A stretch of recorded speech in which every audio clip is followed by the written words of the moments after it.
Hello everyone, welcome back to my channel. This is Seema Saini. I hope you all are good. Today we will learn a new chapter from class 12 Flamingo book, that is chapter number 8, Going Places, written by A.R. Barton.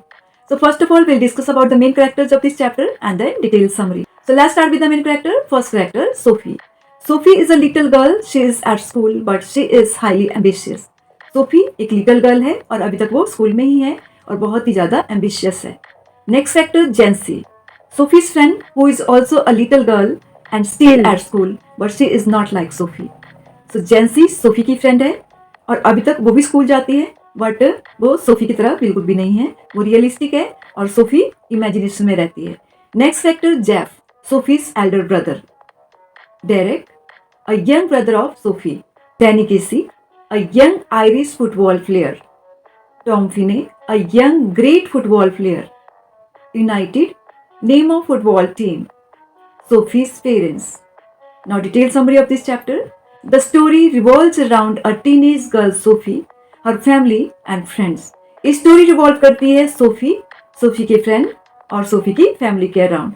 She is a day dreamer who is always lost in her dreams of becoming rich. वो एक day dreamer है और हमेशा ही rich बनने के सपने देखती रहती है. Sophie and Jansie are two teenagers who are coming back from school. Sophie और जेंसी टू टीनेजर्स हैं और वो दोनों फ्रेंड्स हैं और वो स्कूल से वापस आ रही हैं. They both work in biscuit factory और दोनों ही बिस्किट फैक्ट्री में काम करती हैं. Sophie is lost in her imagination of owning a boutique and becoming famous like Mary Quant, a fashion designer. Sophie हमेशा इमेजिनेशन में रहती है और वो ड्रीम लेती है कि वो एक बुटीक खोलेगी और मैरी क्वेंट की तरह बनेगी. मैरी क्वेंट जो कि एक फेमस फैशन डिजाइनर है. Jancy tells her not to dream big as it requires lots of money which they don't have. तो Jancy सोफी को समझाती है कि वो इतने बड़े बड़े सपने ना देखे क्योंकि इसके लिए बहुत ज़्यादा मनी लगते हैं जो कि उनके पास नहीं है. To this she replies that she will become an actress, earn a lot and then own a boutique. Sophie reply करती है कि वो एक एक्ट्रेस बन जाएगी, बहुत सारे पैसे अर्न करेगी और फिर एक बुटीक ओपन करेगी. Jancy being a realistic person does not support her thoughts. Jancy जो कि रियलिस्टिक पर्सन है वो सोफी के थॉट्स को बिल्कुल भी सपोर्ट नहीं करती है. On reaching home, Sophie feels choked in that small room which is full of the stove steam and looks untidy because of the dirty dishes. तो सोफी जैसे ही घर पहुंचती है तो उनका जो घर था वो पूरी तरह से स्टोव की स्टीम से फुल था और वो बहुत ज़्यादा चोक फील करती है और उसका जो रूम होता है वो पूरी तरह से डर्टी डिशेज से फुल था. Her father is eating and her mother is busy in the kitchen. तो उसकी फादर खाना खा रहे हैं और मदर किचन में बिजी है. She goes to meet her elder brother Jap और वो अपने एल्डर ब्रदर जैप को मिलने जाती है. Who is trainee mechanic and is busy repairing some motorcycle part. तो उसका ब्रदर जैप जो कि एक ट्रेनी मैकेनिक है और वो मोटरसाइकिल पार्ट को रिपेयर कर रहा है. JAP talks very less about his personal life. JAP अपनी पर्सनल लाइफ के बारे में बहुत ही कम बात करता है बिकॉज वो बहुत ही रिजर्व पर्सनैलिटी का है. Which made her imagine of his personal life which she consider very interesting and wants to be part of it. और सोफी को लगता है कि उसकी पर्सनल लाइफ के बारे में जानना चाहिए क्योंकि वो बहुत ही इंटरेस्टिंग होगा उसके लिए ये जानना. फिर वो अपने एल्डर ब्रदर के बारे में ये सोचती है कि उसका ब्रदर जिसको 3 इयर्स हो चुके हैं स्कूल छोड़े हुए और मोटर मैकेनिक का काम सीखता है. फिर वो ये सोचती है कि उसका ब्रदर उसको लॉन्ग ड्राइव पे ले जाए जब उन्होंने अच्छी ड्रेस पहनी हो और उसने येलो कलर की ड्रेस पहनी हो जो हवा में उड़े और सभी लोग उनको अप्रिशिएट करें. She shares a secret with him that she met Danny Casey, the famous footballer, in a boutique. अब वो अपने ब्रदर के साथ एक सीक्रेट शेयर करती है और बताती है कि वो डैनी केसी के साथ मिली थी. डैनी केसी जो कि फेमस फुटबॉल प्लेयर है और बताती है कि वो फुटबॉल प्लेयर से एक बुटीक में मिली थी. बट ये सोफी की इमेजिनेशन है. Her brother and her father do not believe her. लेकिन उसके फादर और ब्रदर बिल्कुल भी उसके ऊपर बिलीव नहीं करते हैं क्योंकि उनको पता है कि वो हमेशा ही इमेजिनेशन में रहती है. But she tries to make them believe this. But वो ट्राई करती है कि वो उसके ऊपर बिलीव करे. She also tells her brother about her date with Casey और साथ में वो अपने ब्रदर को डैनी के साथ अपनी डेट के बारे में भी बताती है. Her brother does not believe her but gives her a chance to believe her story. उसके ब्रदर उसके ऊपर बिल्कुल भी बिलीव नहीं करते हैं लेकिन उसकी स्टोरी पे बिलीव करने के लिए उसको एक और चांस देते हैं। On Saturday Sophie and her family go to watch a football match as all of them are great fan of football. तो सैटरडे के दिन सोफी और सोफी की फैमिली फुटबॉल मैच देखने के लिए जाते हैं क्योंकि वो सभी के सब फुटबॉल मैच के बहुत ज़्यादा फैन हैं। Their favourite team wins due to goal made by केसी।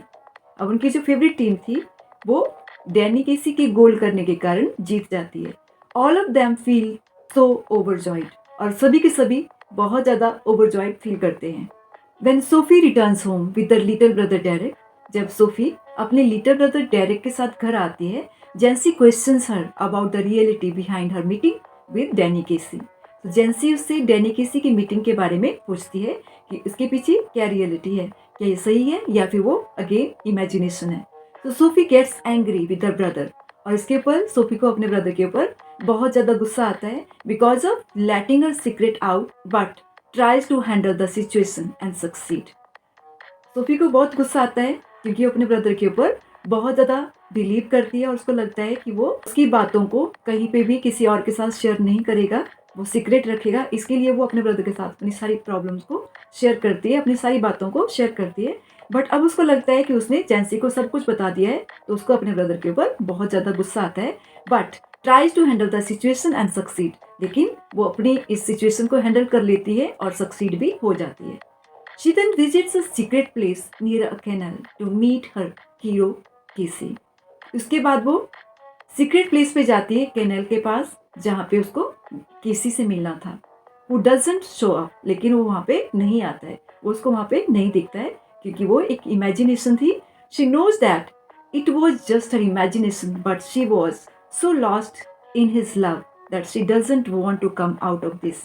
लेकिन वो डैनी केसी की लव में इतनी ज़्यादा खो चुकी थी, वो अपनी इमेजिनेशन में इतनी ज़्यादा खो चुकी थी कि उसको लग रहा था कि डैनी केसी आएगा। But when she comes across the Royce's boutique, लेकिन फिर वो जब वापिस आ जाती है, जब उसको लगता है कि वो नहीं आएगा, तो जब वो वापिस आ रही होती है तो जैसे ही वो रॉयसी बुटीक के पास पहुंचती है, she finds herself lost in a heroes dream, और वो फिर से अपने हीरो की ड्रीम में खो जाती है। और वो याद करती है कि वो किस तरह से अपने इमेजिनेशन में डैनी केसी से मिली थी और किस तरह से उसने अपने यंगर ब्रदर डेरेक के लिए ऑटोग्राफ मांगा था, लेकिन उनके पास पेन और पेपर नहीं था तो वो ऑटोग्राफ नहीं ले पाई थी। ठीक है, और उसके बाद वो डैनी केसी के डिस्क्रिप्शन को याद करती है, उसकी ग्रीन आइज, उसका इनोसेंट फेस और उसके टीथ में जो गैप था, उन सारी चीज़ों के बारे में वो याद करती है। फिर वो याद करती है कि किस तरह से डैनी केसी ने मैच को जिताया था जब वो अपनी फैमिली के साथ मैच देखने गई थी। उसके बाद वो याद करती है कि उसका यंगर ब्रदर डेरेक किस तरह से रिएक्ट करेगा जब उसको ऑटोग्राफ नहीं मिलेगा, जो कि डैनी केसी के ऑटोग्राफ का वेट कर रहा था। फिर उसको डर लगता है कि जब वो घर जाएगी तो उसके फादर उसको गुस्सा करेंगे। लेकिन जैसे ही वो क्रम्बलिंग स्टेप से अपने स्ट्रीट में जा रही होती है तो वो देखती है एक पब के सामने उसके फादर की साइकिल खड़ी थी और वो हैप्पी हो जाती है कि अब वो अपने फादर से पहले ही घर पहुंच पाएगी। और यहीं पे स्टोरी एंड हो जाती है। So that's all for today. See you soon in my next video. Till then bye, take care.